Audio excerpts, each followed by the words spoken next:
स्वागत है आपका अथर्व क्लासेस पर। यह है हमारी महिला सुपरवाइजर 2024 की स्पेशल क्लास है और जिसमें हम पढ़ रहे हैं कंप्यूटर, और कंप्यूटर के अंतर्गत हम पढ़ेंगे आज की क्लास में इंटरनेट, जो कि एग्जाम की दृष्टि से काफी महत्वपूर्ण चैप्टर है। तो हमारे साथ अंत तक जरूर बने रहिए। और अगर आपने अभी तक चैनल सब्सक्राइब नहीं किया है तो चैनल को सब्सक्राइब जरूर करें। तो आइए शुरू करते हैं आज की क्लास। तो सबसे पहले हम जानते हैं कि इंटरनेट क्या है। तो इंटरनेट का पूरा नाम इंटरनेशनल नेटवर्किंग है, जिसे वर्ष 1950 में विटकर्फ ने शुरू किया। इन्हें इंटरनेट का पिता कहा जाता है। तो याद रखिए कि वर्ष 1950 में यहाँ पर है विंटकर्फ ने शुरू किया था। तो ये इंपॉर्टेंट है और इसका पूरा नाम इंटरनेशनल नेटवर्किंग है और विंटकर्फ को इंटरनेट का पिता कहा जाता है। इंटरनेट नेटवर्कों का नेटवर्क है जिसमें लाखों निजी व सरकार सार्वजनिक लोकल से ग्लोबल स्कोप वाले नेटवर्क्स होते हैं।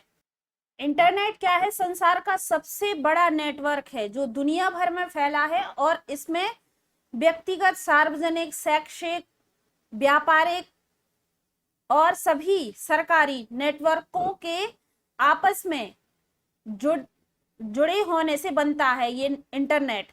तो इंटरनेट से जुड़ा प्रत्येक कंप्यूटर एक सर्वर से जुड़ा होता है और संसार के सभी सर्वर क्या होते हैं? विभिन्न प्रकार के संचार माध्यमों द्वारा आपस में एक दूसरे से जुड़े होते हैं। इनके बीच डेटा का ट्रांसफर स्विच और इंटरनेट प्रोटोकॉल के जरिए होता है। अगर हमें किसी कंप्यूटर को इंटरनेट से जोड़ना है तो इसके लिए हमें किसी भी इंटरनेट सर्विस प्रोवाइडर की सेवा लेनी पड़ती है या उनसे हमें इंटरनेट कनेक्शन लेना पड़ता है। अगर हम इसकी परिभाषा की बात करें तो नेटवर्क दो या दो से अधिक कंप्यूटर सिस्टमों को आपस में जोड़कर बनाया गया एक समूह है। इंटरनेट पर उपलब्ध डेटा और प्रोटोकॉल द्वारा नियंत्रण किया जाता है। टीसीपी और या आईपी द्वारा एक फाइल को कई छोटे भागों में फाइल सर्वर द्वारा बांटा जाता है, जिन्हें पैकेट्स कहते हैं। इंटरनेट पर सभी कंप्यूटर आपस में इसी प्रोटोकॉल का प्रयोग करके वार्तालाप करते हैं। क्या होता है? इंटरनेट पर उपलब्ध डेटा है वह प्रोटोकॉल द्वारा नियंत्रित होता है और यह टीसीपी या आईपी द्वारा एक फाइल को कई छोटे छोटे भागों में फाइल सर्वर द्वारा बांट दिया जाता है और इन फाइल सर्वर को बांटना ही पैकेट्स कहलाते हैं इसके। और इंटरनेट को जो इंटरनेट पर सभी कंप्यूटर को आपस में इन्हीं प्रोटोकॉल के माध्यम से जोड़ा जाता है या जोड़कर इनके प्रयोग से ही आपस में वार्तालाप किया जाता है। इंटरनेट की स्थापना का विचार सर्वप्रथम 1962 में प्रोफेसर जे.सी. लिकलाइडर ने दिया था। इसी कारण इन्हें इंटरनेट का जनक माना जाता है। तो याद रखिए, सबसे पहले हमने पढ़ा कि 1950 में विंटकर्फ ने शुरुआत की थी इंटरनेट के बारे में, इसीलिए उन्हें इंटरनेट का पिता कहा जाता है।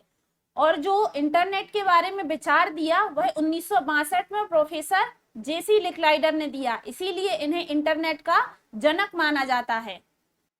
तो ये दोनों चीजें इंपॉर्टेंट हैं, याद रखिए। 1950 में विंटकर्फ ने और 1962 में प्रोफेसर जे.सी. लिकलाइडर ने। इसके बाद हम समझते हैं इंटरनेट का इतिहास या इसकी हिस्ट्री। तो सन 1969 में लॉस एंजलिस में यूनिवर्सिटी ऑफ कैलिफोर्निया और यूनिवर्सिटी ऑफ यूटा ने आर्पनेट की शुरुआत के रूप में जुड़े इस परियोजना का मुख्य लक्ष्य विभिन्न विश्वविद्यालयों तथा अमेरिका रक्षा मंत्रालयों के कंप्यूटर्स को आपस में कनेक्ट करना था।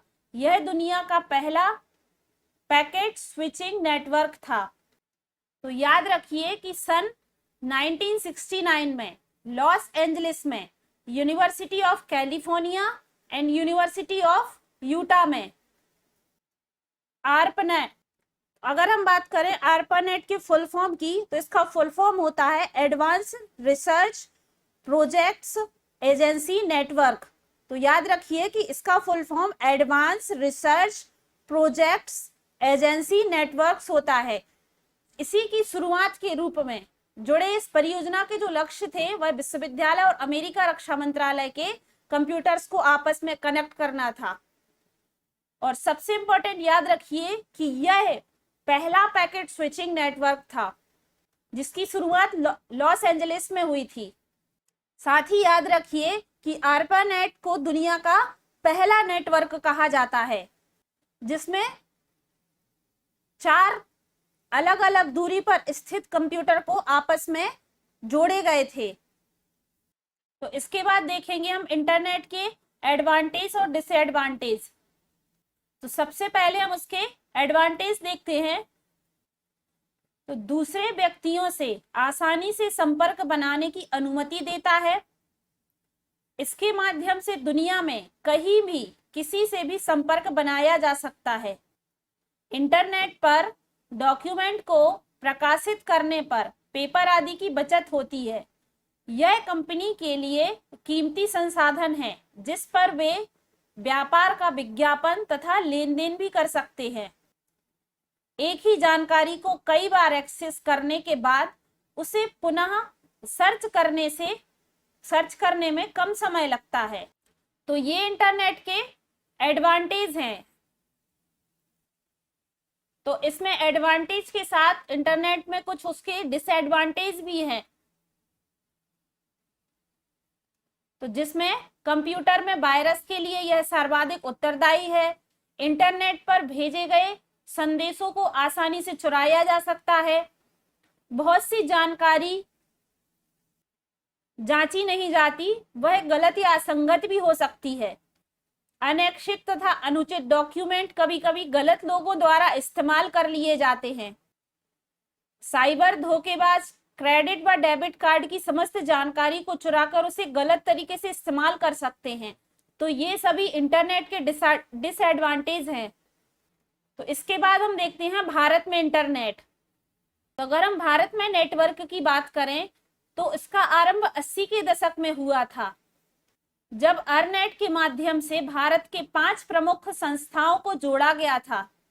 तो याद रखिए अर्नेट का फुल फॉर्म होता है एजुकेशनल एंड रिसर्च नेटवर्क। तो बाद में NIC जिसका फुल फॉर्म होता है नेशनल इंफॉर्मेटिक्स सेंटर द्वारा देश के सभी जिला मुख्यालयों को प्रशासनिक सुविधाओं हेतु नेटवर्क से जोड़ा गया और वर्तमान में NIC सरकारी और गैर सरकारी संगठनों को अपनी सेवाएं उपलब्ध करा सकता है। तो भारत में इंटरनेट सेवा का आरंभ 15 अगस्त 1995 को VSNL द्वारा किया गया। VSNL जो कि विदेश संचार निगम लिमिटेड द्वारा किया गया भारत में इंटरनेट सेवा का आरंभ। और याद रखिए 15 अगस्त 1995 को किया गया।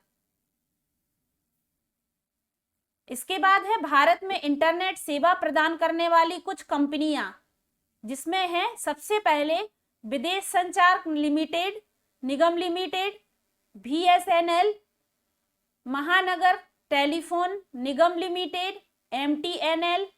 इसके बाद है भारत संचार निगम लिमिटेड BSNL और इसके बाद है मंत्रा ऑनलाइन। तो ये सभी भारत में इंटरनेट सेवा प्रदान करने वाली कंपनियां हैं जो कि इंपॉर्टेंट है, याद रखिए, जिसमें है VSNL, MTNL, BSNL और मंत्रा ऑनलाइन। इसके बाद है इंटरनेट के आवश्यक उपकरण। तो उसमें सबसे पहले है PC पर्सनल कंप्यूटर, फिर है मॉडेम, फिर है संचार माध्यम।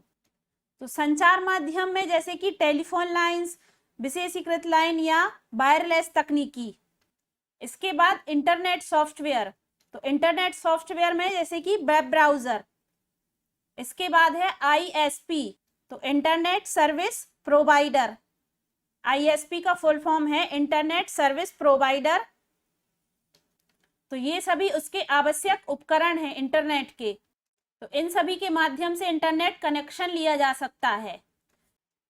तो इसके बाद देखेंगे इंटरनेट से संबंधित जानकारियों को, जिसमें सबसे पहले है वर्ल्ड वाइड वेब, WWW। तो अगर हम वर्ल्ड वाइड वेब के विकास की बात करें तो 13 मार्च 1989 में स्विट्जरलैंड के टिम बर्न ली द्वारा किया गया था।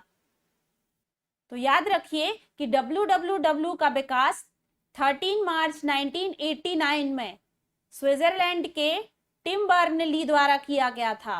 और WWW हाइपर टेक्स्ट द्वारा आपस में जुड़े हुए सूचनाओं का विशाल समूह है, जिसे इंटरनेट पर वेब ब्राउज़र की सहायता से प्राप्त किया जा सकता है। वर्ल्ड वाइड वेब विशेष रूप से डॉक्यूमेंट्स का, जो स्वयं रूपित डॉक्यूमेंट्स हैं, उनका समर्थन करने वाला इंटरनेट सर्वर की एक प्रणाली है। इसमें क्या है, डॉक्यूमेंट मार्कअप लैंग्वेज HTML में फॉर्मेटेड होते हैं। जो डॉक्यूमेंट्स होते हैं वह मार्कअप लैंग्वेज कौन सी, HTML hyper text markup language में फॉर्मेटेड होते हैं। User friendly, interactive, multimedia documents इसके विशिष्ट फीचर्स हैं। तो याद रखिए कि इनके फीचर्स की बात की जाए WWW के, तो उसमें users friendly, interactive, multimedia documents हैं। इसके बाद देखेंगे वेब पेज। तो बहुत सारे कंप्यूटर डॉक्यूमेंट्स हो या वेब पेजों का संग्रह है। ये डॉक्यूमेंट HTML में लिखे होते हैं तथा वेब ब्राउज़र द्वारा प्रदर्शित किए जाते हैं। यह दो प्रकार के होते हैं, स्टैटिक और डायनामिक। तो स्टैटिक वेब पेज पर हर एक एक्सेस करने पर एक ही सामग्री दिखती है, और डायनामिक वेब पेज की सामग्री हर बार बदल सकती है। तो दो प्रकार के वेब पेज होते हैं, जिसमें स्टैटिक वेब पेज और डायनामिक वेब पेज। तो स्टैटिक वेब पेज में एक ही सामग्री दिखते हैं, और डायनामिक वेब पेज में हर बार बदल सकती है उसको एक्सेस करने पर। इसके बाद है वेबसाइट। तो एक वेबसाइट वेब पेजों का संग्रह होता है, जिसमें सभी वेब पेज हाइपरलिंक द्वारा एक दूसरे से जुड़े होते हैं। किसी भी वेबसाइट का पहला पेज होम पेज कहलाता है। इसके बाद है वेब ब्राउज़र। तो वेब ब्राउज़र एक सॉफ्टवेयर एप्लीकेशन है, जिसका प्रयोग वर्ल्ड वाइड वेब के कंटेंट को ढूंढ निकालने व प्रदर्शित करने में होता है। तो वेब ब्राउज़र के दो प्रकार होते हैं, टेक्स्ट वेब ब्राउज़र और ग्राफिकल वेब ब्राउज़र। तो टेक्स्ट वेब ब्राउज़र में टेक्स्ट आधारित सूचना को प्रदर्शित किया जाता है, जैसे इसका एग्जाम्पल लाइनेक्स है। इसके बाद है ग्राफिकल वेब ब्राउज़र। तो यह टेक्स्ट तथा ग्राफिक्स सूचना दोनों को सपोर्ट करता है। तो इसके एग्जाम्पल हैं internet explorer, Firefox, Google Chrome, Netscape और ओपेरा। इसके बाद है वेब सर्वर। तो यह एक कंप्यूटर प्रोग्राम है जो HTML पेज और फाइल्स की जरूरत को पूरा करता है। वेब क्लाइंट उपयोगकर्ता से संबंधित रिक्वेस्टेड प्रोग्राम है, जो कि क्या है, प्रत्येक वेब सर्वर जो इंटरनेट से जुड़े होते हैं उन्हें IP एड्रेस कहलाते हैं। जो प्रत्येक सर्वर इंटरनेट से जुड़े होते हैं वह IP एड्रेस कहलाते हैं। वह कंप्यूटर जो वेब पेज को भंडारित करता है या इकट्ठा करता है, नेटवर्क से जुड़े अन्य कंप्यूटरों के अनुरोध पर उन्हें वेब पेज उपलब्ध करता है, वेब सर्वर कहलाता है। इसके बाद है वेब एड्रेसेस। तो इंटरनेट पर वेब एड्रेसेस किसी विशिष्ट वेब पेज की लोकेशन को पहचानता है। वेब एड्रेसेस को URL भी कहते हैं। URL का फुल फॉर्म होता है uniform resources locator. URL internet से जुड़े होस्ट कंप्यूटर पर फाइल्स के इंटरनेट एड्रेसेस को दर्शाते हैं। टिम बर्नली ने वर्ष 1991 में पहला URL बनाया, जो वर्ल्ड वाइड वेब पर हाइपरलिंक को प्रदर्शित करने में इस्तेमाल होता है। याद रखिए कि इंपॉर्टेंट है, 1991 में टिम बर्नर्स-ली ने पहला यूआरएल बनाया। इसको हम एक एग्जाम्पल से ऐसे समझते हैं कि HTTP, जिसका फुल फॉर्म होता है प्रोटोकॉल आइडेंटिफायर, फिर है www, जिसका वर्ल्ड वाइड वेब, उसके बाद है google.com, तो इसका पूरा नाम, यह एक डोमेन नेम है google.com। उसके बाद है सर्विस, तो यह डायरेक्टरी है सर्विस। उसके बाद है index.htm, जो कि एक वेब पेज है, index.htm एक वेब पेज है, तो ये एक यूआरएल है, या इसे हम वेब एड्रेसेस भी कहते हैं। इसके बाद है डोमेन नेम, तो डोमेन नेटवर्क संसाधनों का एक समूह है जिसे यूजर्स के या उपयोगकर्ता के समूह को आवंटित किया जाता है। डोमेन नेम इंटरनेट पर जुड़े हुए कंप्यूटरों को पहचानने वाले लोकेटेड करने में काम आता है। डोमेन नेम सदैव अद्वितीय होना चाहिए, इसे हमेशा डॉट द्वारा अलग किए गए 2 या 2 से अधिक भाग होते हैं। इसको एग्जाम्पल से ऐसे समझ सकते हैं कि जैसे कि google.com या yahoo.com। तो डोमेन संगठनों या देशों के प्रकार द्वारा व्यवस्थित किए जाते हैं। डोमेन नेम के जो अंतिम भाग होते हैं वह किसी संगठन या देश के प्रकार को अंकित करता है। जैसे कि अगर हम बात करें INFO की, तो यह एक सूचना संगठन है, इंफॉर्मेशन ऑर्गेनाइजेशन। जैसे कि अगर हम बात करें COM की, तो यह एक वाणिज्यिक संस्थान है। इसके बाद जैसे कि अगर हम बात करें CGOV की, तो यह एक सरकारी गवर्नमेंट संस्था है। इसके बाद EGU, तो यह एक शैक्षणिक संस्थान है, एजुकेशनल। जैसे कि NET, तो यह एक नेटवर्क संस्थान है।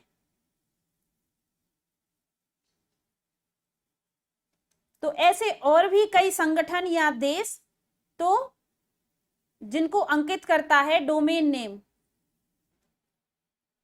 इसके बाद है डोमेन नेम सिस्टम, तो यह डोमेन नेम को IP एड्रेस से अनुवादित करता है। सर्वर को पहचानने के लिए डोमेन नेम सिस्टम का प्रयोग होता है। डोमेन नेम सिस्टम सर्वर्स को एड्रेसेस नंबरों पर भी आधारित होते हैं। इसके बाद है ब्लॉग्स, तो यह एक वेब पेज या वेबसाइट होते हैं जिसमें किसी व्यक्ति विशेष की सलाह दूसरे साइटों के लिंक नियमित रूप से रिकॉर्ड होते हैं। किसी भी सामान्य ब्लॉग में टेक्स्ट, इमेज या अन्य ब्लॉगों, वेब पेजों या किसी अन्य टॉपिक्स से संबंधित मीडिया के लिंक होते हैं। इसमें क्या है, ब्लॉग्स में मुख्य रूप से कलात्मक चित्र हो सकते हैं, फोटोग्राफ्स, वीडियो, संगीत, ये सभी शामिल हो सकते हैं इसके अंदर। इसके बाद है सर्च इंजन, तो सर्च इंजन इंटरनेट पर किसी भी विषय के बारे में संबंधित जानकारी के लिए प्रयोग होता है।